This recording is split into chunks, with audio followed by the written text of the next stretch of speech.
Buenos días a todos. Sé que no suena el micrófono para los que estáis en la sala, pero también es sobre todo por la gente que está en streaming, que nos puedan oír. En primer lugar, presentarme, soy Abraham Carpintero, el director general corporativo de Herrero y Asociados. Y bueno, simplemente os quería a todos dar la bienvenida a esta jornada de trabajo sobre las novedades operadas en la nueva ley de marcas por el Real Decreto Ley 23/2018. Simplemente quería dar las gracias al foro por querer mantener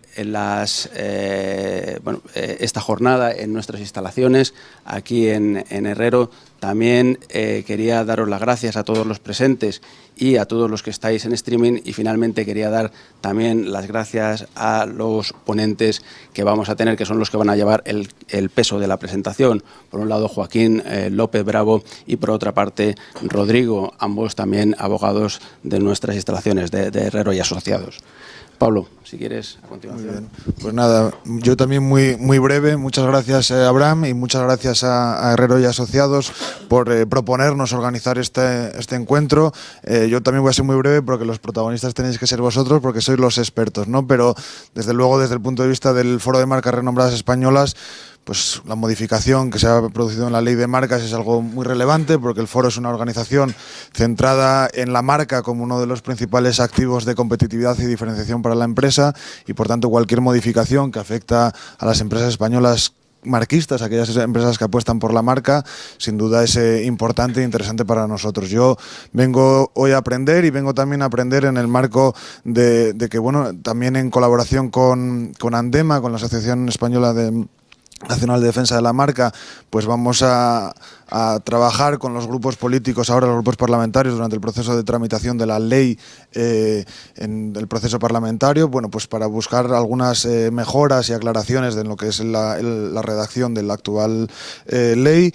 Es verdad que el foro, además, para el foro esto es algo bastante relevante, porque el foro nació en el año 1999, este año celebraremos nuestro 20 aniversario, y de alguna forma el foro nació en el marco de lo que era la tramitación de la actual o de la anterior ley de marcas, la ley de marcas de 2001, y yo creo que además ese contexto, yo no estaba en aquel momento, pero ese contexto explica mucho el nombre que el foro se dio a sí mismo, que es el Foro de Marcas Renombradas, porque, como sabéis, la ley de marcas de 2001 reconocía el concepto de la marca renombrada, a la que se le otorgaba una especial protección jurídica, y reconocía también, y el foro ha, digamos, integrado en su seno también a lo que eran las marcas notorias, ¿no? En ambos casos se les otorgaba una especial protección jurídica. Es verdad que la actual modificación de la ley introduce algún cambio en este sentido, y precisamente vamos a hablar de ello hoy, pero el foro se construyó en torno a un concepto jurídico, que era el concepto de marca renombrada, siempre en nuestro caso pensando que aquellas marcas renombradas que eran, digamos, relevantes en el mercado doméstico, lo eran, y les daba una capacidad de serlo también a nivel internacional, y por eso el foro siempre habló de la internacionalización con marca, de la importancia de defender los derechos de las marcas en su mercado doméstico, para luego también que fuese, digamos, una palanca a partir de la cual construir su expansión internacional, y luego obviamente con todos los retos que eso conlleva también de la protección jurídica de sus activos de propiedad industrial, en este caso, en todos los mercados en los que operan, ¿no? Por lo tanto, bueno, desde un punto de vista de una organización que pensamos en la marca como elemento clave de la competitividad de las empresas, queremos, obviamente, pues generar conocimiento y encuentros que permitan esa generación de conocimiento y transmisión de intercambio de experiencias entre los que sois expertos y las marcas, y por tanto creo que esta era una ocasión muy importante, especial, y que le quería agradecer a Herrero, y no quiero robaros más tiempo para que seáis vosotros los que nos expliquéis las claves de esa modificación, y especialmente también en lo que tiene que ver con ese cambio que yo decía entre las marcas renombradas y notorias, y lo que en qué afecta a las marcas que hoy están aquí presentes, también en streaming, y que forman parte del foro, ¿no? Muchas gracias, y nada, adelante, gracias. ¿Tú no necesitas? No, creo que puedo hablar de esto. Buenos días, muchísimas gracias a todos por haber venido. Gracias a los que estáis en streaming. Espero que no haya algún problemilla, porque nos han comentado que parece que hay alguna cosita que no se ve demasiado allá, pero parece que va funcionando. sí que quiero comentaros a los que estáis en streaming antes de empezar la sesión que no hay posibilidad de que nos hagáis preguntas en directo. Por lo tanto, lo que sí os voy a rogar es que me enviéis las preguntas a mi correo electrónico, que estaré encantado de responder. Mi correo electrónico es jlbravo@herrero.es. Va en la presentación, el que quiera la presentación que me la pida. Hemos intentado hacer una cosa que sea lo más dinámica posible, así que a los que sí que convino a que me pregunten es a los que estáis aquí, que os agradeceríamos muchísimo vuestras intervenciones para que sepamos. Cuando vayáis a intervenir, nos lo decís, os pasamos el micro para que quede registrado y la gente de streaming también sepa cuál es la pregunta, porque igual hay alguna que es coincidente. Bueno, realmente la pregunta es, o hay una serie de preguntas, ¿en qué cambia el sistema de marcas? Si afectan esta reforma a las marcas que tenemos, cómo se registran, si es que hay algún procedimiento necesario, cómo es la utilidad o cómo es el uso de la marca, si es obligatorio seguir usando la marca o no, como era obligatorio hasta ahora, y qué supone el procedimiento administrativo de nulidad y caducidad. Todo esto lo iremos desarrollando a lo largo de, pues espero que no sea demasiado largo para no cansaros, pero bueno, yo creo que como mucho en una hora hemos terminado, para no daros la lata. ¿Por qué cambia el sistema de marcas en España? Bueno, había una petición de la industria en Europa para que se cambiara el sistema de marcas y hacerlo lo más igualitario posible. ¿Por qué? Pues porque muchos exportadores, y a vosotros os habrá pasado, se encontraba con que el requisito de marcas, por ejemplo, para instar una nulidad o una caducidad, era muy sencillo en algunas jurisdicciones, muy difícil en otras. Por lo tanto, se creó un grupo de trabajo que se dedicó a formar o a configurar lo que se llamó paquete de marcas, que esto es algo que se hizo aproximadamente en el 2012, y empezaron a trabajar en dos direcciones, en la dirección de una directiva y en la dirección de la modificación del reglamento de marca comunitaria, que como sabéis es del año 96, aunque fue un poco modificado en el año 2009. Perdón. Bien, pues finalmente a donde se llegó fue a la directiva, que es la directiva de 2435, la 2015, del 2436, perdón, del Parlamento, y al reglamento de marca comunitaria, que de alguna manera son los dos grandes pilares en donde se va a basar el sistema marcario dentro de toda Europa. Toda Europa va a tener que acogerse, va a tener que cambiar su legislación para intentar armonizar cuáles son los derechos que tenemos en el resto de Europa. Todo esto da lugar a la publicación del Real Decreto Ley 23/2018, de 21 de diciembre, que como sabéis tiene 3 fases de entrada, si no lo sabéis os lo digo, 3 fases de entrada. Tiene una primera fase de entrada que ya está en vigor, que fue el 14 de enero del 2019, una segunda que no sabemos cuándo será, porque es cuando se apruebe el reglamento, con lo cual pues no sabemos cómo se va a modificar y cómo va a ir, y una tercera fase que será a partir del 14 de enero del 2023. Todo esto sin perjuicio de que, como muy bien nos ha contado Pablo, las asociaciones profesionales, el Foro, Andema y alguna otra asociación, estamos intentando, o se está intentando, que en la ley que dará carta de naturaleza al Real Decreto Ley, se incorporen algunas modificaciones. Yo creo que la más importante de todas es intentar una doble jurisdicción en la nulidad y la caducidad, pero bueno, de esto casi mejor que mi experiencia, y llevo unos cuantos años en esto, es que cuanto más futurible te haces, más impredecible eres. Con lo cual, esto es como lo de la carta del tiempo, ¿no? Y va a entrar una borrasca por aquí, bueno, pues entra por el otro lado. Pues esto es más o menos lo mismo. Con lo cual, de cosas de futuro vamos a hablar poco o prácticamente nada. Vamos a hablar de cuál es la situación actual y cómo funciona. ¿Esto afecta a las marcas registradas actualmente? Pues no, realmente no las afecta directamente. ¿Cómo las afecta? Pues indirectamente, porque sí que hay un procedimiento, de esos de los que van a entrar en vigor que no sabemos cuándo, que es importante, que es el procedimiento de oposición. Dentro del procedimiento de oposición va a ser necesario acreditar el uso cuando la marca tenga más de 5 años desde el momento del registro. Por lo tanto, para eso sí va a ser importante, de momento no sabemos cuándo entrará, pero es que además lo importante de todo esto es que no sabemos exactamente cómo va a configurarlo la oficina española. Entendemos que dado que todo se basa, como os decía al principio, en esos dos grandes pilares, la directiva y el reglamento, probablemente harán lo mismo, pero como os he dicho que no voy a hablar de futuribles, no voy a decir cómo será. Lo cierto es que lo que sí es aconsejable es ir preparando en todas las marcas que sean importantes para nosotros y que consideremos que vamos a utilizar para oposición, para procedimientos de oposición en defensa de nuestros derechos, tengamos ya marcados y configurados, preparados algunos dosieres con el uso de la marca en relación con los productos y servicios que quiera que sea. Y claro, mucho más importante en el caso nuestro, en el caso de las marcas renombradas, documentos que acrediten cuál es el renombre de nuestras marcas. Y esto hay que intentar tenerlo, y hay que intentar tenerlo por lo menos una vez al año. Una vez al año al menos hay que intentar tenerlo. Esto es una recomendación, no dice nada la ley al respecto. Pero si yo presento una documentación que acredite el uso hace 2 años, pues ya tengo ahí un año tontorrón, aunque con hacerlo en los últimos 5 años me vale. Y ocurre lo mismo con el renombre, es decir, siempre pueden decirte, bueno, es que el renombre no está acreditado para los últimos 6 meses. Bueno, pues no, mire usted, aquí está lo último que hemos hecho. La obligación de uso, por tanto, queda reforzada con esto que os estoy diciendo de la oposición. En cuanto a la nulidad y la caducidad, como va a haber un procedimiento que va a ser un procedimiento administrativo, pues probablemente esta nulidad y caducidad vaya un poquito más rápido de lo que va ahora mismo en los juzgados y tribunales, que sabéis que, bueno, pues hay algunos que tienen tal atasco que se puede demorar un pleito pues incluso hasta 3 y 4 y 5 años. Así que, bueno, pues es importante saber que este procedimiento administrativo, del que sabemos poco, pero el que más sabe es Rodrigo, y luego se hablará de ello.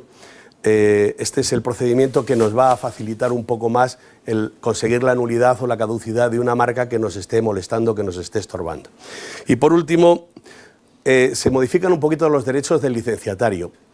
Y aunque digo esto, no digo verdad absoluta, porque es cierto que por la remisión general que hay en propiedad industrial a la ley de patentes, ya los licenciatarios tenían una serie de derechos que más o menos lo que viene a hacer ahora mismo la ley de marcas es, digamos, codificarlo dentro de la ley de marcas, pero vuelve otra vez a hacer, a pesar de los pesares, vuelven otra vez a hacer referencia a la ley de patentes, porque claro, realmente la ley de patentes es donde se trata con profundidad. Lo cierto es que, como, bueno, luego más adelante os lo diré, pero vamos, el licenciatario exclusivo tiene ciertos derechos a la hora de perseguir vulneraciones siempre y cuando cumpla con algunos requisitos, y el licenciatario no exclusivo, pues como el titular de la marca no le deje hacerlo, pues lo va a tener muy complicado.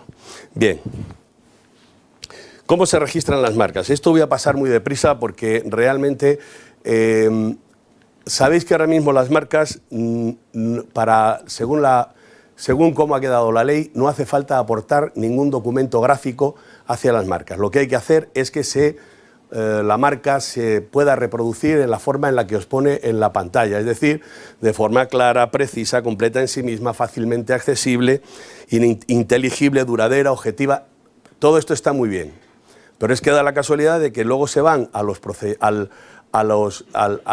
que son los formatos. Esto no lo vais a ver porque está muy pequeñito, pero está en la web de la OEPM, y luego cuando tengáis las diapositivas lo vais a ver. Han optado por lo mismo que ha optado la Oficina Europea de Marcas, es decir, por formatos que no son formatos abiertos, son formatos que son formatos propietarios, por formatos de alta compresión, con lo cual yo no sé hasta qué punto esto de la precisión y la complexión en sí misma va a quedar suficientemente bien. Esto también ha pasado también lo he dicho en foros de las marcas comunitarias. Yo creo que va a haber algún problema de coordinación, sobre todo en las marcas audiovisuales, porque son las marcas, digamos, más complicadas, las más nuevas de todas con las que nos vamos a encontrar. Pues estas marcas más nuevas son las que realmente nos van a dar más problemas, ¿no? No quiero tampoco cansaros con esto porque esto es largo, y lo que sí que voy a hacer va a ser hablaros de las modificaciones. Mirad, se modifican 48 artículos y 2 disposiciones adicionales, es decir, en total 50 preceptos. Y además incorporan 3 artículos nuevos, con lo cual digamos que el cambio que sufre es bastante importante. Siempre se pensó si hacer una nueva ley o parchear la existente. mi opinión es que los parches suelen dar muy mal resultado. Y después de leer cómo ha quedado el Real Decreto, pues en fin, hay algún sitio donde chirría la conexión del parche, ¿no? Esto es lo que suele ocurrir. Pero bueno, de todas maneras, lo importante es que tengamos en cuenta que no se ha hecho una ley nueva de marcas, porque parecía que era un poco más sencillo el llegar a un acuerdo simplemente introduciendo determinadas modificaciones.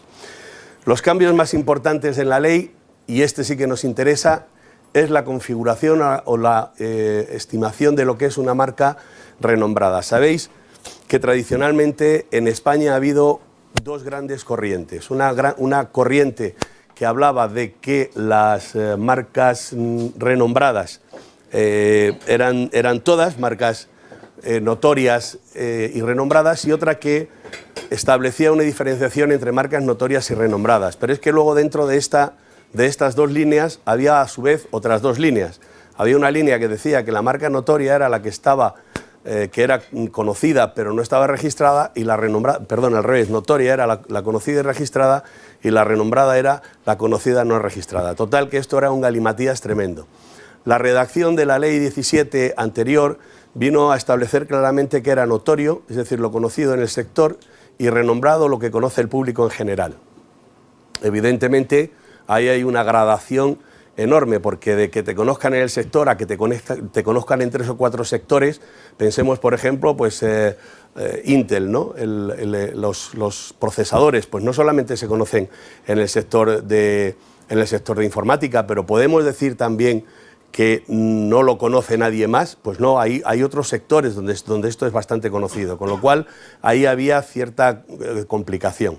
Por otro lado, en el reglamento no existe esta diferenciación. La marca es renombrada y lo que tú haces es simplemente establecer cuál es el grado de renombre para establecer cuál es el grado de protección. A mayor renombre, mayor protección, y por tanto mayor quiebra del famoso principio de especialidad de las marcas, que dice que la marca tiene que estar unida siempre a un producto o un servicio. Bien, pues ese es el camino que se ha seguido en esta modificación. Han dejado de existir las marcas notorias y ahora ya son todo marcas renombradas.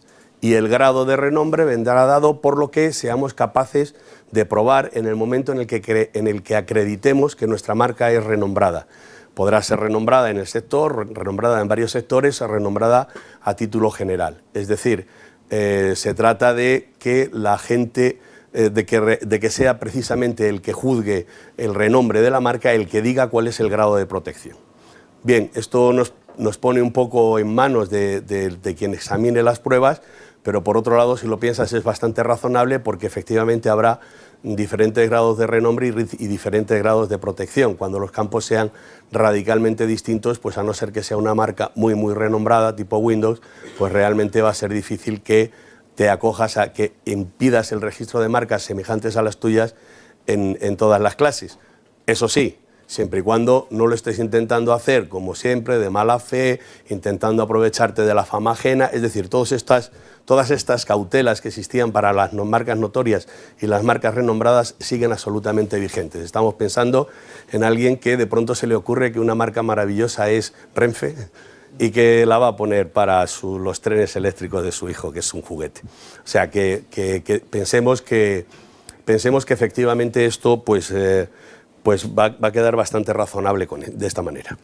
La legitimación para solicitar el registro, hasta ahora siempre ha habido determinadas necesidades, había que cumplir determinadas cosas. Tenías que ser nacional español, perdonadme por la voz porque tengo una voz absolutamente de cazallero, juro que no estuve anoche de juerga, pero tengo un catarro impresionante. Bueno, os decía que hasta ahora siempre se ha pedido que el titular cumpla algún requisito, que sea nacional español o nacional de la Unión Europea o nacional de un Estado que nos reconozca, de un tratado donde estemos. Bueno, esto se ha acabado. La legitimación es universal. Y ahora viene la pregunta que me hace mucha gente, ¿para las comunidades de bienes también? Porque es que hay mucha gente que intenta registrar con comunidades de bienes marcas y no les han dejado. Pues todavía no lo sabemos.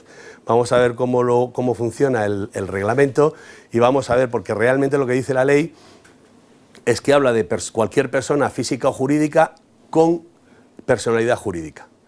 claro, todos sabemos que las sociedades civiles irregulares, bueno, todos no, algunos sí saben que las sociedades civiles irregulares no siempre tienen una personalidad jurídica propia y entonces, bueno, pues ahí seguramente es donde vamos a tener algún tipo de cuestión. La representación no se ha hablado antes, los dos puntos básicos de esto es que sea clara y precisa y que además sea reproductible. Por eso es por lo que la marca olfativa no se va a admitir de momento. ¿Por qué? Porque todavía nuestro sistema técnico no ha llegado a la capacidad de que un olor pueda reproducirse en cualquier momento. Es decir, lo que quiere decir la ley es, si yo quiero saber si esta marca está registrada, yo tengo que tener acceso a cómo están registradas las marcas para saber si lo está o no lo está. De tal forma que, bueno, pues, hombre, con la excepción quizá de las marcas sonoras, que como puedes hacerlo en partitura y a no ser que sepas solfeo, lo tienes complicado, te tendrás que buscar a alguien que te lo haga, lo cierto es que lo que se exige con esto es que cualquier persona sepa lo que está registrado a fin de no copiarlo o no encontrarse con una oposición en un momento determinado. Vamos a tener un problema, sobre todo las agencias y los despachos de propiedad industrial, a la hora de hacer la vigilancia de las marcas sonoras, de las marcas audiovisuales y de las marcas de movimiento. Hay una serie de marcas nuevas, les llaman nuevas, pero no son nuevas, la marca de posición, la marca de patrón, que son marcas que de alguna manera ya estaban en el mercado, pero no tenían el reconocimiento. El reconocimiento parcial viene a través de una instrucción de la Oficina de Marcas Europea, donde hay una nómina de muchas marcas, precisamente a causa de o por culpa de estas modificaciones legislativas que, como os digo, también se han introducido dentro del reglamento de la marca comunitaria. Bien, en cuanto a las prohibiciones absolutas, hay una especial protección a las especialidades tradicionales garantizadas, a los nombres tradicionales de los vinos y a las obtenciones vegetales. Fijaos, no existe una definición de lo que es propiedad industrial.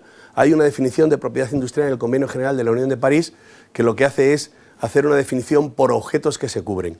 Por lo tanto, se cubren pues estas cosas que en principio deberían de estar protegidas, como estaban en la anterior redacción de la ley, en la protección de otros derechos de propiedad intelectual industrial que no estén recogidos dentro de la ley. Pero en esta ocasión ya se pone expresamente. En las prohibiciones absolutas perdón, se recoge expresamente que no se puede parecer la marca a un nombre general de las especialidades tradicionales, a un nombre conocido de vino o a una obtención vegetal, según en el sentido en el que se entiende a través del Reglamento de Obtenciones Vegetales de la Unión Europea y de nuestra propia Ley de Obtenciones Vegetales.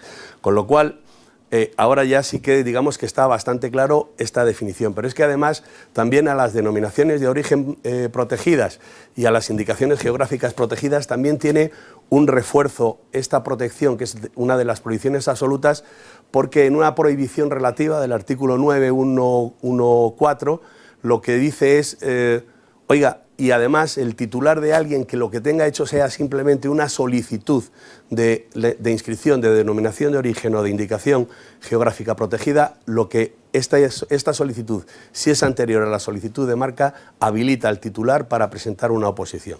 Es decir, que hay una protección un poco más especial en esta cuestión. También es importante que sepáis que ha desaparecido en la redacción de la ley ha desaparecido aquella marca que se configuraba a través de determinados signos genéricos, pero la conjunción de estos signos terminaba dando un signo que no era genérico, que era un signo que era perfectamente apropiable sin ningún problema y por tanto pues vamos a ver cómo se resuelven estos casos, porque hay muchas marcas que efectivamente palabra por palabra la marca no tiene una capacidad distintiva en sí misma, pero luego al juntarlas todas sí que adquiere esta capacidad distintiva. Imagino que nos iremos precisamente pues al artículo 4 probablemente, donde se define lo que es la marca. Pero bueno, esto ya digo que como no voy a hablar de futuros, pues esto es lo que hay.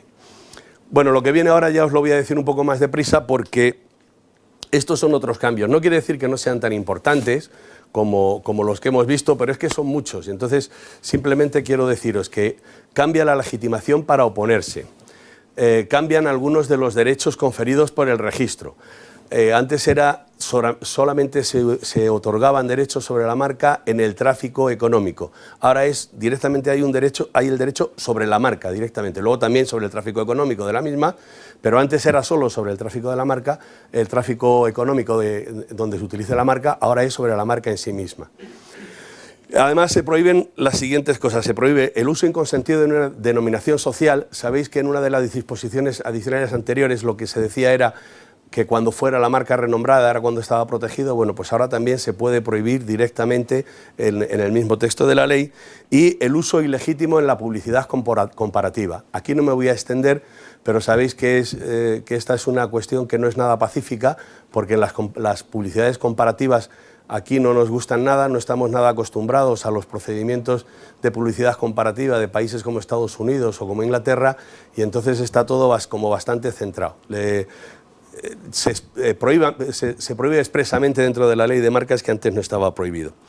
Se separan algunas prohibiciones, por ejemplo la de las etiquetas, los marbetes, los envoltorios. Todo esto antes estaba dentro de los derechos, dentro del ius prohibendi que tenía el titular del derecho de marca en un mismo artículo, y ahora se han hecho artículos diferentes para que quede todavía más claro que esto es así. Y además también se prohíbe se puede intentar prohibir que haya mercancías en tránsito en puertos españoles, siempre y cuando tengamos luego nuestro derecho en el país de destino, a oponernos al registro de la marca. Con lo cual, esto también es una vieja reivindicación, porque había mucha gente que se aprovechaba de que las mercancías en tránsito podían funcionar sin ningún tipo de problema en los puertos europeos, y eso les daba una gran facilidad a las grandes compañías que se encargan de la distribución de material falsificado, pues para trabajar en otros países o incluso meterlo a través de fronteras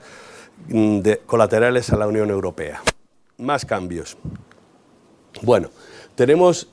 Bueno, otra vez ha vuelto los derechos conferidos por el registro. A ver si baja esto. Vale, ahí. Esto es lo mismo que teníamos antes. Los límites de los derechos, no te puedes oponer a que una persona física, utilice su nombre. Esto antes no estaba expresamente recogido que era persona física, de tal manera que parecía que las denominaciones sociales, las compañías también tenían derecho a que nadie usara su nombre. Y entonces no quedaba demasiado claro. Bueno, pues ahora sí. Esto siempre y cuando se haga sin que esto suponga una exención para responder por acciones de violación, y siempre que se haga de acuerdo con las normas del tráfico leal y de la competencia leal dentro de los parámetros en los que están previstos dentro de las leyes y las costumbres, con lo cual realmente tampoco cambia demasiado. Hay unos derechos siempre cuando tú instabas decías que alguien te estaba violando tu derecho de marca, pues si habían pasado más de 5 años siempre quedaba la duda si primero tenías que instar la nulidad de la marca que te estaba violando los derechos de marca, o no tenías que anular la marca. Esto es un tema bastante técnico, en donde hemos tenido siempre un poco la duda de qué es lo que había que hacer. Bien, ahora con la ley parece que no es necesario instar la nulidad de la marca posterior para conseguir que te declaren la violación. Es decir, tú no puedes tirar de tu derecho, o el viejo aforismo de derecho que dice que quien usa de su derecho no causa perjuicio a nadie. Pues no es verdad, y esto efectivamente puede ocurrir, que a pesar de tener una marca concedida, tú estés utilizando la marca y haya una marca anterior a la que estés perjudicando. Bueno, pues ahora no hace falta que se anule, pero esta no necesidad de nulidad no implica que tenga ningún tipo de derecho esta gente de la marca posterior para prohibir la de la anterior. En fin, ahí es un poquito complicado, pero que sepáis que se modifican los derechos de esta gente que tiene la marca posterior concedida parecida a la que yo tenía anteriormente. La indemnización, hasta ahora el procedimiento de una de las formas que conseguíamos la indemnización por vulneración de derecho de marca era pedir lo que hubiera costado una licencia. Bueno, pues esto ahora se va a hacer, el coste se va a calcular a tanto alzado. El ejercicio de acciones por el licenciatario, como os decía antes, si es el exclusivo puede hacerla siempre y cuando notifique fehacientemente en un plazo de 3 meses al titular que va a hacerlo, y si no es el exclusivo, pues tendrá que pedir o obtener la autorización del titular. Pero sí es cierto que cualquier licenciatario puede intervenir en un pleito de violación para que también le reparen el daño que se haya producido con la violación de la marca. Es decir, que esto también es importante porque antes no estaba claro si el licenciatario tenía derecho a que le repararan el daño o si tenía que hacer una especie de acción subrogada para que de alguna manera le protegieran esto. Bueno, pues ahora ya parece que va a ser un poco más así. Las marcas colectivas y de garantía, que sabéis que son dos figuras que se han puesto, entre comillas, de moda y que tienen alguna diferencia. Aquí, bueno, ahora cuando hablemos de la marca de garantía os contaré. La marca colectiva se amplía la legitimación para solicitar el registro de la marca. Y para cualquier compañía, antes era la asociación de productores y ahora es cualquiera que tenga capacidad de obrar y capacidad, bueno, no de obrar, habla de capacidad para ser titulares de derechos y obligaciones, capacidad procesal y celebración de contratos. Es decir, que bueno, pues esto viene a ser un poco capacidad jurídica, pero bueno, la ley lo establece de esta forma tan clara. Desaparece la caducidad de la marca colectiva si lo que haces es cedérsela a un tercero que no tuviera derecho, y desaparece también la caducidad por denegación caprichosa de la incorporación de un productor a la asociación que es titular de la marca colectiva y que por tanto cualquiera de los miembros de la asociación puede utilizarlo. En cuanto a las marcas de garantía, hay una diferencia importante con las marcas de garantía de la Unión Europea. Las marcas de garantía de la Unión Europea no están permitidas para denominaciones geográficas. Sin embargo, nuestra ley se lo va a permitir, como os digo, se mantiene este permiso, y desaparece también la caducidad por negación arbitraria del uso. Esto parece que no dice la ley qué es lo que puedes hacer, pero bueno, pues un poco esto es lo que nos comenta, ¿no? Y en cuanto a las marcas de la Unión Europea, antes se podían solicitar en la oficina española, ya no se pueden solicitar en la oficina española, y si lo pensáis es normal, porque la Oficina Europea de Marcas ha ido directamente a la desaparición del papel y por tanto se hacen todo por procedimientos electrónicos, así que no te hace falta utilizar un intermediario, puedes hacerlo directamente en la oficina comunitaria. Y lo que sí es cierto es que aunque una marca pues esté caducada o esté como sea, si tú intervienes para obtener la nulidad de esa marca, o sea, imaginaos una marca que haya sido renunciada por su titular. Bueno, pero tú crees que esa marca era anulable, tú puedes instar la nulidad de esa marca, incluso siendo una marca que ya no tenga vigencia. ¿Por qué? Porque si una marca europea ha basado su antigüedad, sabéis que la antigüedad es una figura que hace que la marca europea retrotraiga sus derechos a la fecha en la que se solicitó la marca cuya antigüedad se reivindica. De tal forma que si tú tienes 5 marcas concedidas en diferentes países de Europa y esas marcas son muy antiguas, pues la marca europea, la antigua marca comunitaria, retrotrae sus efectos a la fecha de aquellas marcas de las cuales estamos reivindicando la antigüedad. Bueno, pues ahora se puede instar la nulidad de la marca, incluso aunque no tenga vigencia, precisamente para esto, para intentar acabar con la antigüedad de una marca de la Unión Europea.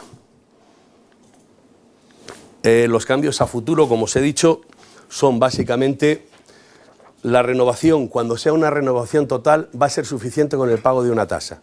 Esto todavía no está en el reglamento, ya os he dicho que es una de las cosas que queda en el reglamento, igual que la prueba de uso en el marco de una oposición, que muy probablemente, insisto, se seguirán los mismos procedimientos, los mismos trámites y se exigirán los mismos documentos que para la marca de la Unión Europea, toda vez que nos estamos basando todos en la misma directiva.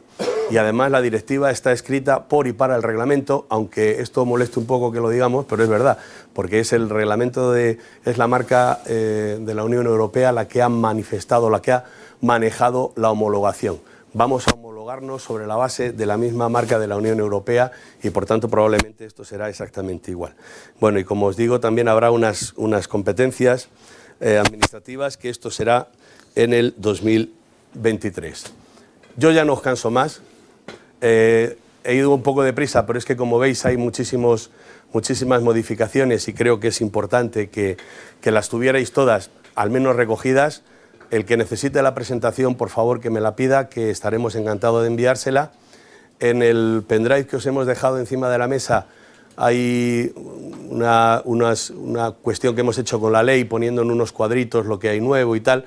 Un poco, vaya, por si estáis trabajando con la ley normalmente, que os resulte cómodo ver con un solo vistazo cuáles son los artículos que han cambiado. No me ha dado tiempo a decir qué era exactamente lo que cambiaba, pero bueno, luego se puede con los cuadritos de texto se pueden trabajar. Muchísimas gracias por vuestra atención y os dejo con Rodrigo, que os va a hablar un poco del procedimiento de caducidad, cómo se va a articular. Muchas gracias.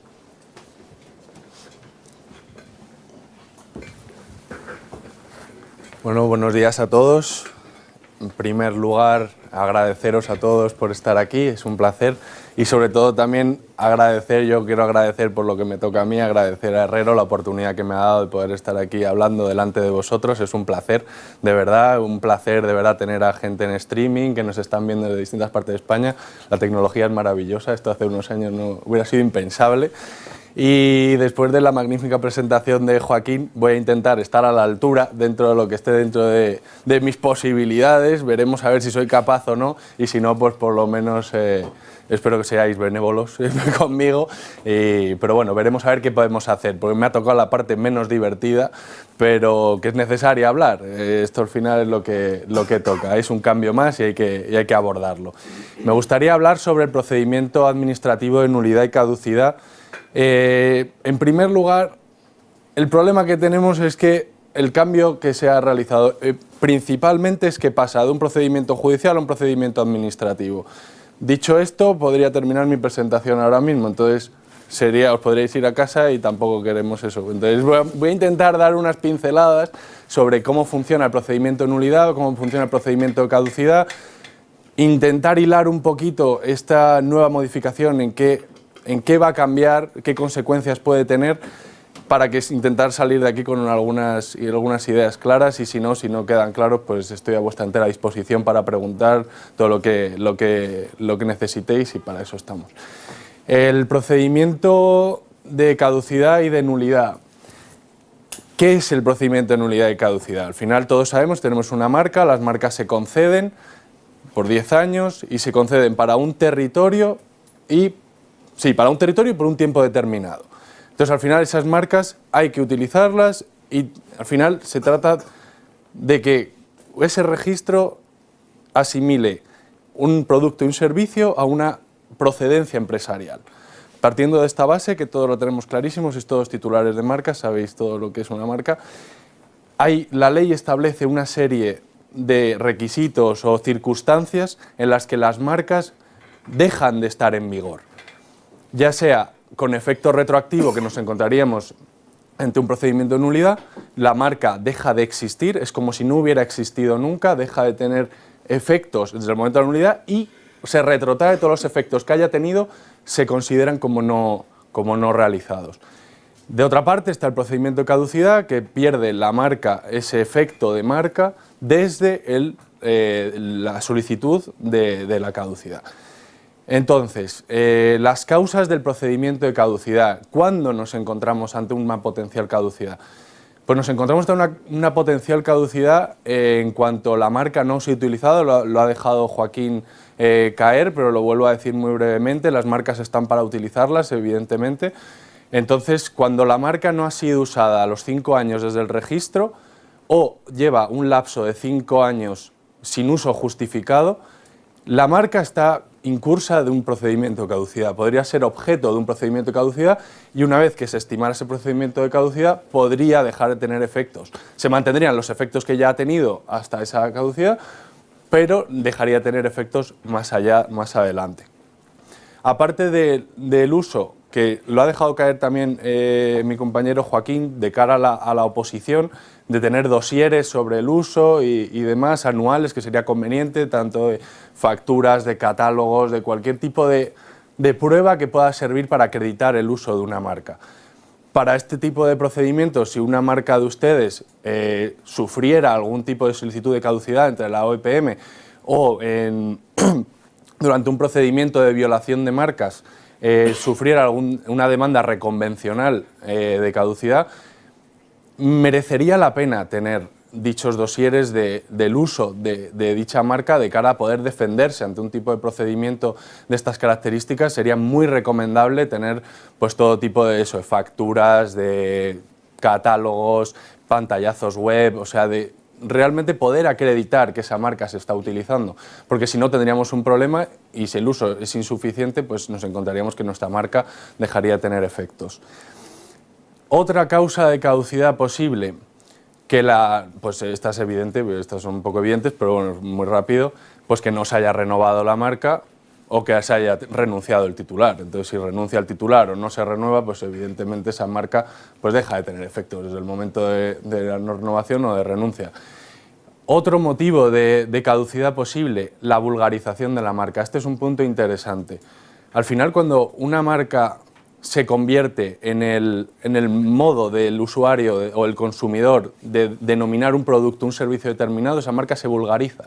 Entonces realmente esa marca pierde el poder diferenciador de un origen empresarial de un producto y un servicio. Entonces ahí nos encontraríamos, puede ser el caso de Tipex o el caso de que al final todo el mundo, el aparatito blanco para borrar, todo el mundo lo denomina Tipex, aunque no sea de la marca Tipex.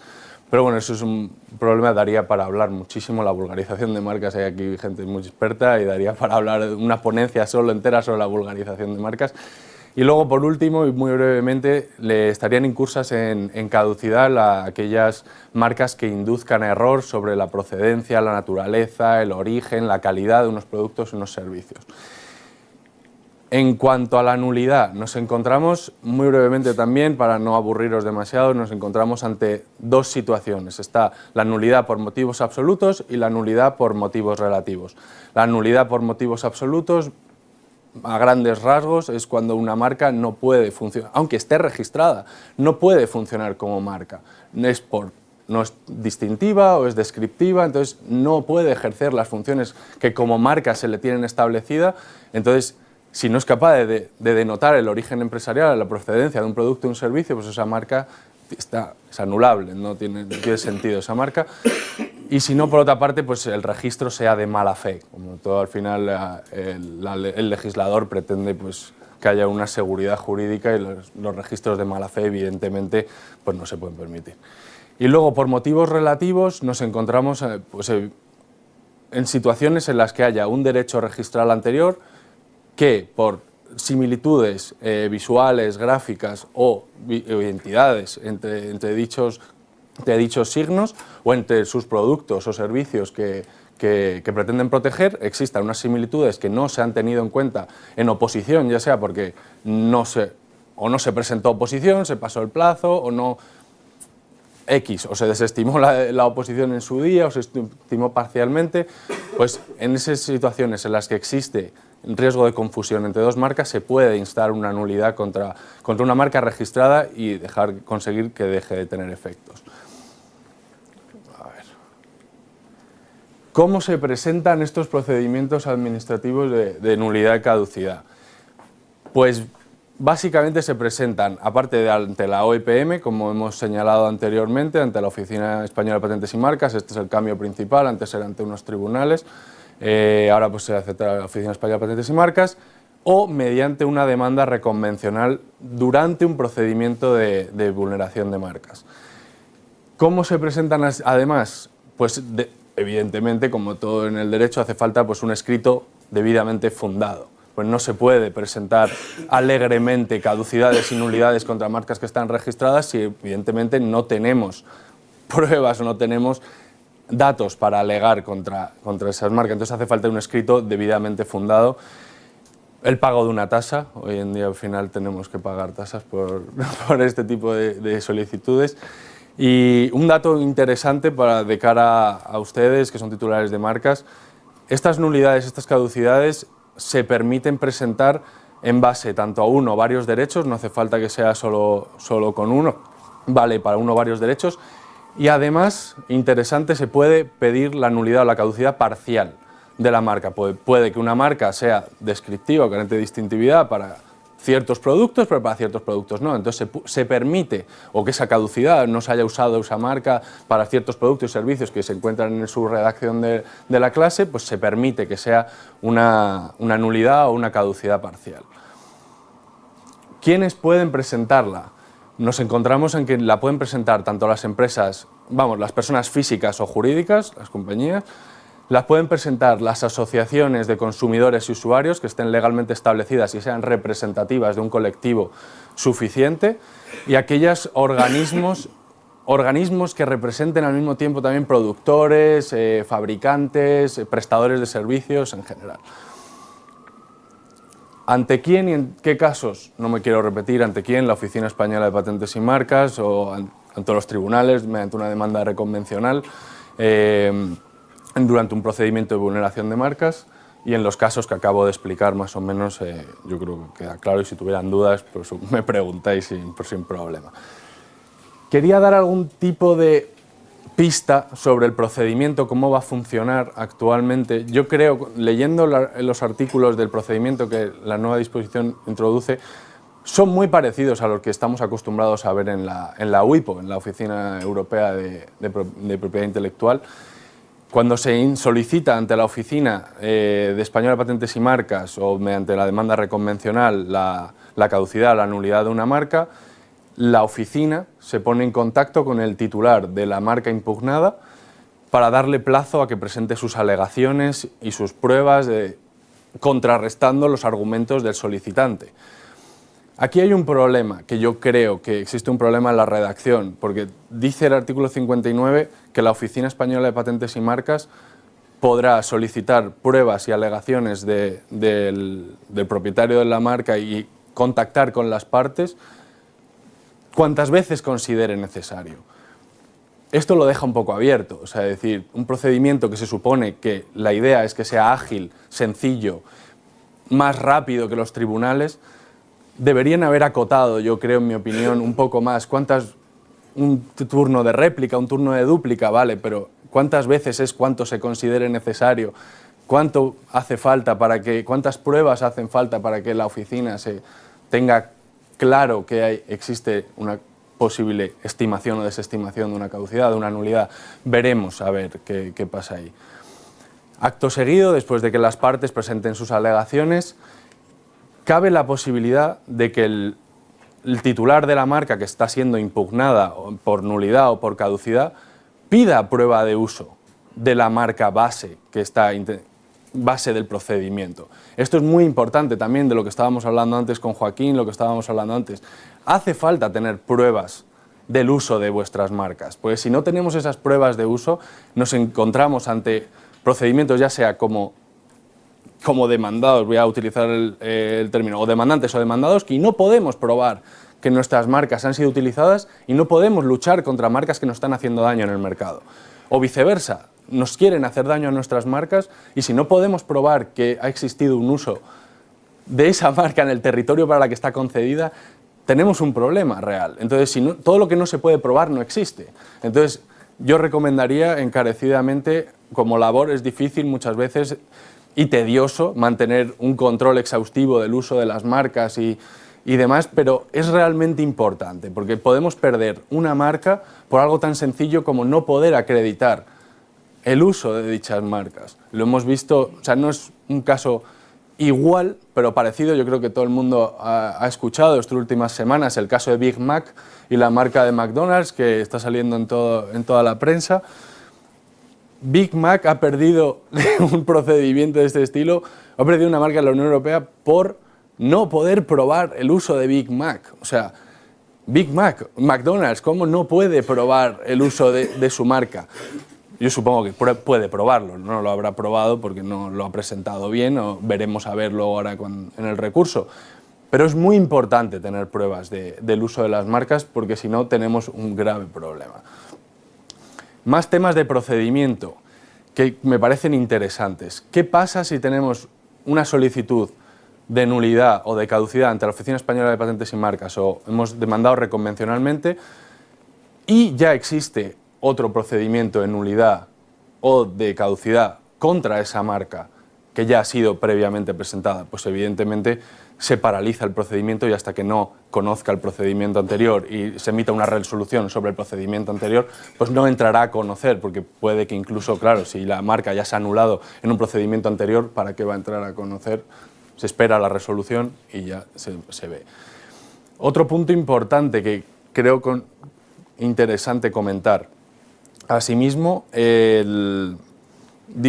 todas estas, bueno, terminando con el procedimiento ya muy rápido para todos, cuando una vez que ya se han presentado las pruebas, las alegaciones, todo el mundo, la oficina, pues evidentemente con todos los datos que tiene, ya pues emite una resolución, tanto estimatoria, desestimatoria, estimatoria parcial, se puede estimar para algunos productos y servicios, se puede para todos, estimar para todos o desestimar por completo. Estas resoluciones se van a inscribir y se van a anotar en el registro de la OEPM de cara para la seguridad jurídica, evidentemente. Si no tenemos conciencia, no sabemos que ha existido un procedimiento de caducidad, un procedimiento de nulidad que ha sido estimado o desestimado, no tendríamos seguridad jurídica, podríamos estar presentando solicitudes de nulidad y de caducidad contra marcas que ya no están en vigor. Pues la anotación registral de este tipo de situaciones me parece lógica e interesante. Siguiente tema, a ver. Bueno, ya lo hemos comentado un poco. Voy a tratar muy brevemente las modificaciones introducidas, más allá de esto del procedimiento y lo que hemos comentado antes de la OEPM. Se han introducido algunas cosas más, ya las ha comentado un poco Joaquín. Por no ser muy reiterativo y muy rápido, para la nulidad absoluta se ha introducido las indicaciones geográficas de vinos y bebidas espirituosas, como ya habían comentado. Las acciones de nulidad y de caducidad se interpondrán ante la Oficina Española de Patentes y Marcas, con excepción de las demandas reconvencionales que seguirán conociendo los tribunales. Y se completan y sistematizan el procedimiento de nulidad y caducidad. ¿Por qué se ha realizado esta modificación de las acciones de caducidad y nulidad ante la Oficina Española y Marcas en vez de ante los tribunales? Ya mi compañero Joaquín lo ha intentado, lo ha aventurado, pero evidentemente ahora mismo tenemos un problema en los tribunales. Ahora mismo los tribunales están saturados de demandas de caducidad y nulidad y de otros motivos.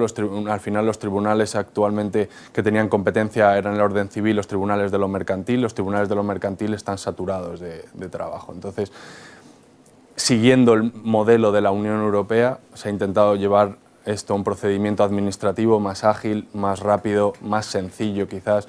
Tenemos que ver cómo se lleva a cabo, porque la modificación esta entrará en vigor en enero de 2023.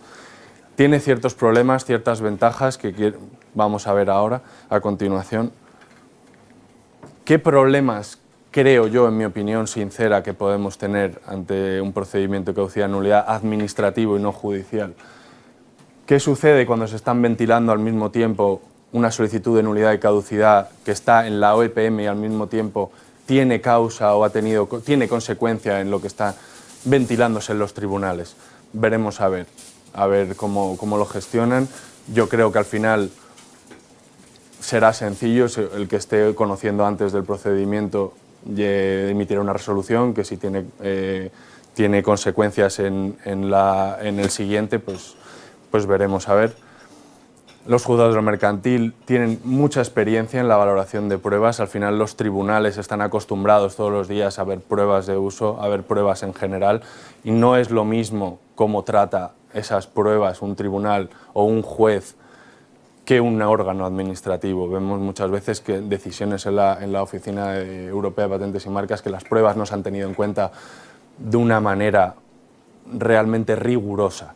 Muchas veces vemos cómo esos examinadores hacen decisiones que dejan un poco que desear. O sea, dices, no se ha seguido bien, no se ha tomado en cuenta todo lo presentado. Hay veces que se estiman pruebas o se desestiman otras pruebas sin mucho fundamento. Esto en los juzgados no pasa.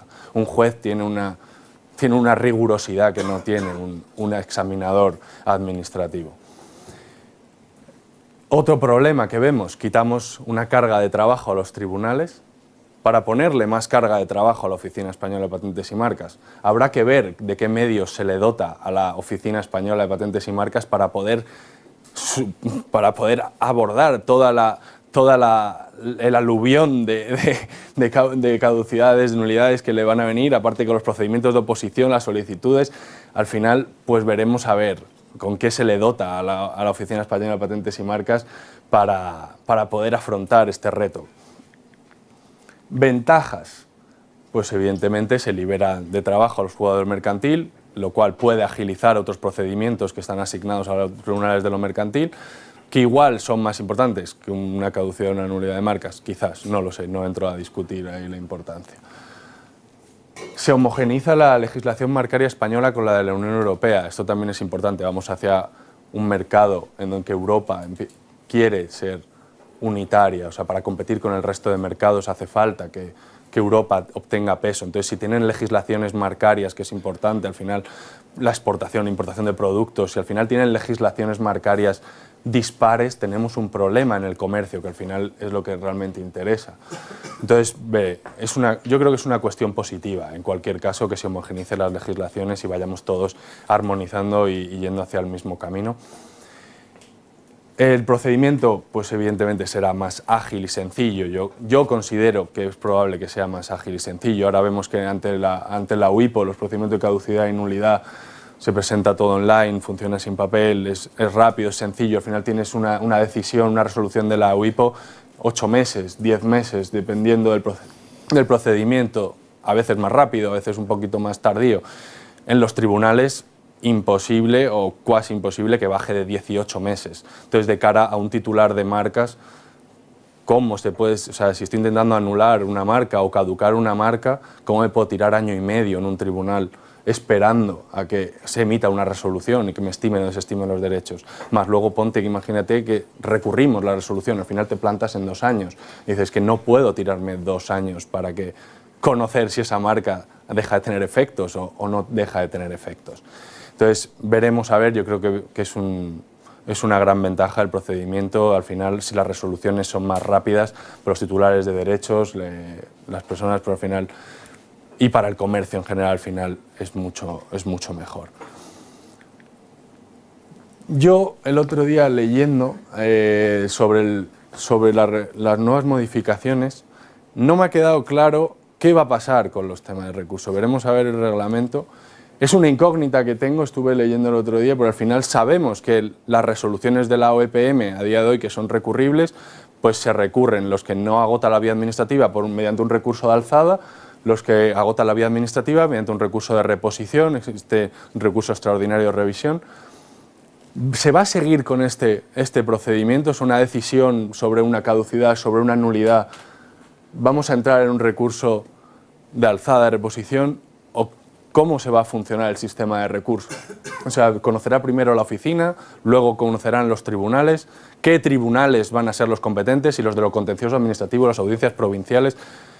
Son dudas que surgen, que a mí me surgen y yo creo que tendremos que esperar a ver cómo termina esto, cómo termina la legislación saliendo, pero yo creo que es una incógnita y de cara a futuro tendrían que valorarse muchas posibilidades. No tengo claro cómo va a acabar, pero veremos a ver. No lo sé. Sinceramente, al final lo que decía Joaquín, no podemos entrar a futuribles, hay que ir a lo que sabemos y esto es lo que sabemos. Entonces, sintiéndolo mucho, no os puedo informar más adelante.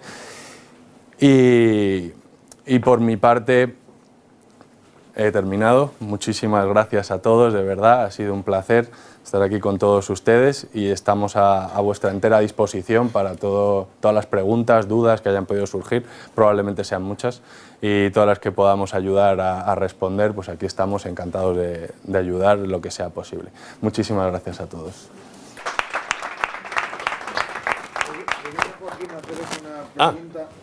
Adelante. No cortéis, por favor, que nos van a hacer una pregunta. No es tan interesante la pregunta. Sí, que es interesante, seguro. No, quería hacer tengo una duda respecto. En realidad tengo varias preguntas, pero bueno. Pues hazlas. La primera es respecto al concepto de renombre, ¿no? Es evidente que la modificación que se ha hecho en la ley elimina, por así decirlo, la distinción entre marcas renombradas y notorias, dejando únicamente el reconocimiento de las marcas de renombre, pero de alguna forma cabe pensar que hay una cierta inconcreción en torno a la definición del renombre de marca y, por tanto, queda a la subjetividad o a la interpretación de quien lo esté valorando. Pero, en realidad, ¿qué cambio hay respecto a la redacción anterior? En realidad, en la redacción anterior de la ley, en la Ley de Marcas de 2001, también el renombre, no había una concreción de qué significaba el renombre desde el punto de vista de una graduación del renombre, sino que también cabía o quedaba, si no me equivoco, y vosotros me corregiréis, por eso os lo pregunto, a la interpretación de quien lo estaba valorando, ¿no? Entonces, desde el punto de vista de la definición del renombre de marcas y más allá de la eliminación de la distinción entre marcas renombradas y notorias, ¿creéis que es más inconcreta la definición en esta nueva redacción que en la ley anterior? Es más inconcreta, sin duda, porque antes al menos había dos grados.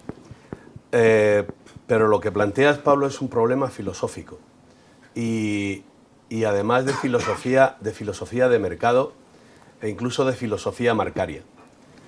La marca se basa, desde mi punto de vista, en exceso en el sistema de especialidad. Es decir, tú tienes una marca para unos productos o unos servicios concretos.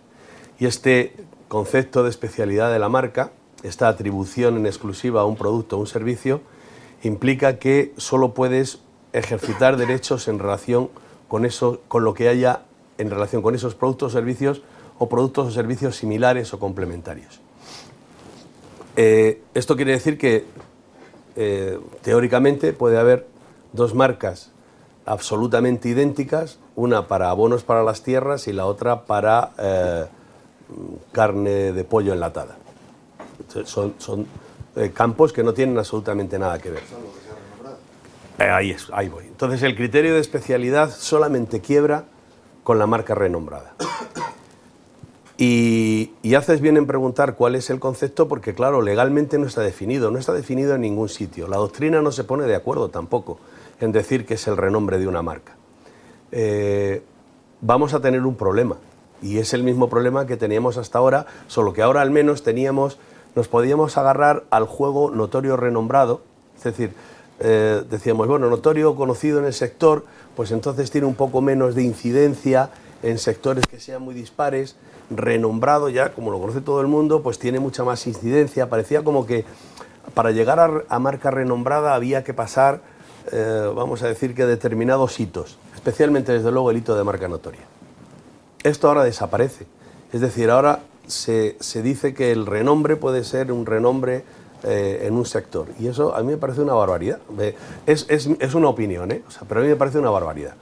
Una marca renombrada es una marca que todo el mundo conoce o que conoce la mayor parte de la gente. El resto puede ser una gradación de renombre, pero el renombre es el que es decir, el renombre de Mozart no es el de Salieri, por mucho que nos pueda gustar a lo mejor más Salieri que Mozart, ¿no? Es decir, no es que ni siquiera que la marca sea menos conocida o más conocida, sino que establecer legalmente, jurídicamente, unos patrones a través de los cuales llegar al renombre, a mí me parece filosóficamente muy difícil. Lo que pasa es que, claro, estamos entonces, como tú muy bien decías, Pablo, en una situación en la que estás en manos de que unos señores consideren que con las pruebas que estoy presentando, mi marca es suficientemente renombrada para merecer que quiebre el principio de especialidad en relación con unos productos y servicios determinados y concretos. Es complicado, pero esto viene porque todo el mundo se ha empeñado ahora en decir que la marca es la acreditativa del origen empresarial. Realmente lo que busca el consumidor con la marca es obtener los mismos resultados que obtuvo la primera vez que la usó. No sabe si detrás de esa marca, hombre, salvo algún caso muy específico, pero no sabe quién está exactamente detrás de esa marca. Cuando se habla del origen empresarial, lo que quiere decir es que cuando yo compro un producto o pido un servicio, lo que quiero es recibir lo mismo que hice en su momento, para lo cual efectivamente el origen empresarial tiene que ser el mismo, si no, no tiene sentido. Pero algunas evoluciones se han basado demasiado en el derecho alemán que son un poquito más cuadriculados que nosotros y que tienen algunas cosas un poco más fáciles de entender, porque ellos sí que son mucho más de procedimiento reglado. Así que a tu pregunta tengo que decirte que lo siento mucho, pero creo que hemos perdido un poquito. Sí, pasadlo para que quede en el streaming, por favor. Oye, que sois demasiado educados, no me habéis interrumpido en lo que hemos hablado. Por Dios, esto no puede ser, ¿eh? Cuenta. Muchas gracias. Entre toda la información interesantísima, muchas gracias, que nos habéis transmitido, habéis dicho que se prohíbe el uso ilegítimo en publicidad comparativa. Sí.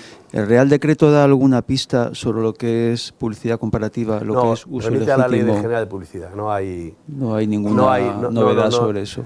No se mete, es lógico, no se puede meter a...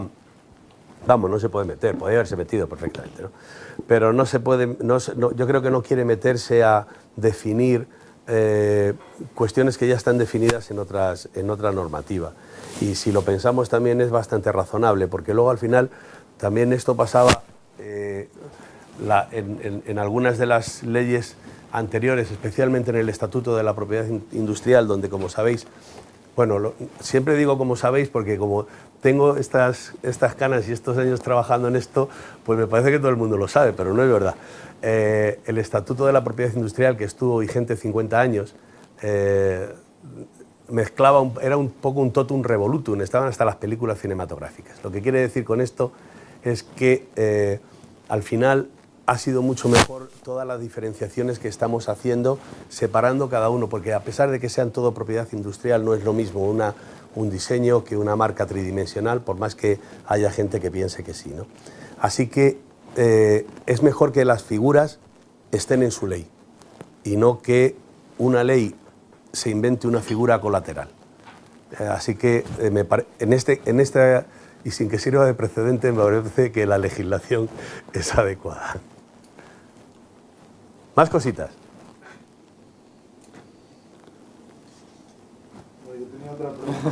Pásanos el micro otra vez, por favor. Quizás lo habéis explicado perfectamente, pero respecto al procedimiento de nulidad y caducidad, explicabais que una de las novedades es que a partir de ahora ese procedimiento habrá que hacerlo, bueno, a partir del 2023, si lo he entendido bien, ante el órgano administrativo, es decir, ante la OEPM. En este caso estamos hablando solo de las marcas nacionales, digamos, ¿no? Si es una marca comunitaria, ese procedimiento lo harás ante la EUIPO, que ahí no hay ninguna novedad, ya se hacía ante la EUIPO. Vale. Sí, y las marcas internacionales que tengan efecto en España, hay una duda de si esas marcas internacionales con efecto en España serán solamente las que se soliciten a partir de 2023 o si será para cualquiera de las marcas. Porque tened en cuenta que, stricto sensu, el procedimiento de la marca internacional es una solicitud, una tramitación nacional y un solo registro. Entonces, claro, pero ese registro tiene efectos nacionales. Entonces, probablemente lo que habrá que hacer será anular el efecto nacional del registro internacional dentro de España. Así que, seguramente, tendremos que hacerlo ante la Oficina Española de Patentes y Marcas, que es la que regula aquellos registros que tienen efecto o efectividad dentro de nuestro país. Bueno, y quedan, o sea, a los tribunales todavía le quedan las reconvenciones, o sea que eso está, ya lo ha explicado claro Rodrigo, pero yo creo que vamos, no me hagáis mucho caso, pero yo creo que Andema, y no sé incluso si nosotros también estamos intentando que el procedimiento sea dual, es decir, dado que la directiva no establece, la directiva no dice hágase un procedimiento administrativo, sino facilítese un procedimiento administrativo. Es decir, la directiva no exige que anules los procedimientos judiciales, sino lo que hace es que dice que hay que poner a disposición del titular un procedimiento administrativo que se supone que será más rápido, más efectivo y tal. La interpretación que se ha hecho de la directiva en este Real Decreto, madre mía, esto no lo puedo decir en público, ha sido una interpretación peculiar, ¿vale? En algunas de las cuestiones. Y lo más peculiar de todo ha sido justamente esto, porque es verdad que la EUIPO no tiene un procedimiento, no hay un procedimiento judicial de nulidad ante ante los tribunales, ante el Tribunal de Justicia o el Tribunal General. No existe más que para responder de alguna manera o para intentar apelar contra una decisión de la WIPO. Pero el problema fundamental de esto es que nuestro sistema, como muy bien decía antes Rodrigo, nuestro sistema hace que cualquier problema que tenga de una resolución de la Oficina Española de Patentes y Marcas, hay que verlo, cualquier apelación contra cualquier recurso contra una decisión, hay que verlo en el Tribunal Contencioso Administrativo. Y el contencioso administrativo no puede entrar, por su propia naturaleza, en el fondo de la cuestión, por más que ellos esto no les importa. Realmente la función del Tribunal Contencioso Administrativo es establecer la legalidad de la resolución que haya tomado la Oficina Española.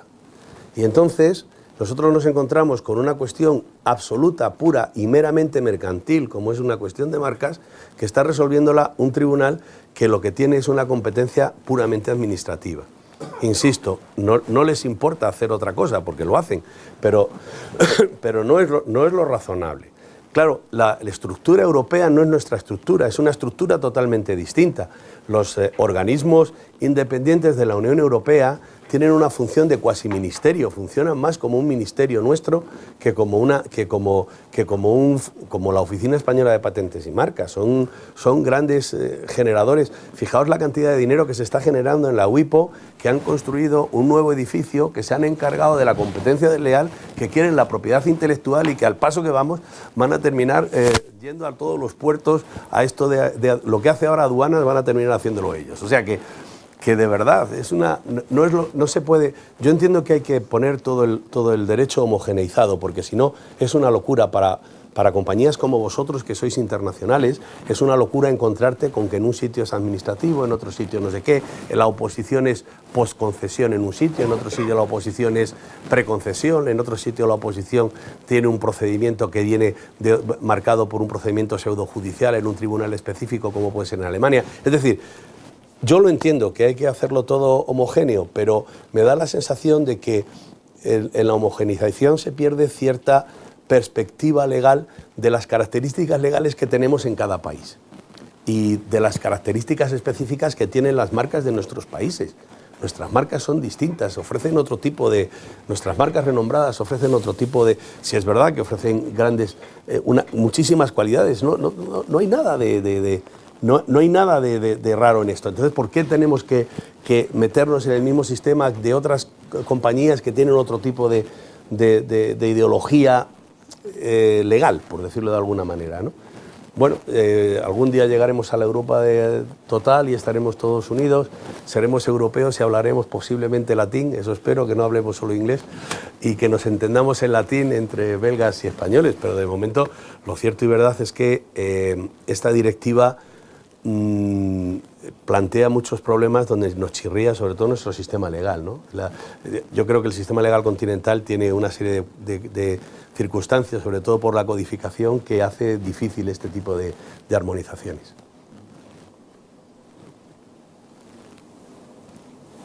¿Más? ¿No tenemos más? Cuando quieras, sabes que estaremos encantados. Pues nada, pues muchísimas gracias otra vez. Y bueno, pues por favor, servíos los café, leche, lo que queráis y iros de aquí, por lo menos iros desayunados, que ya sería algo. Muchas gracias.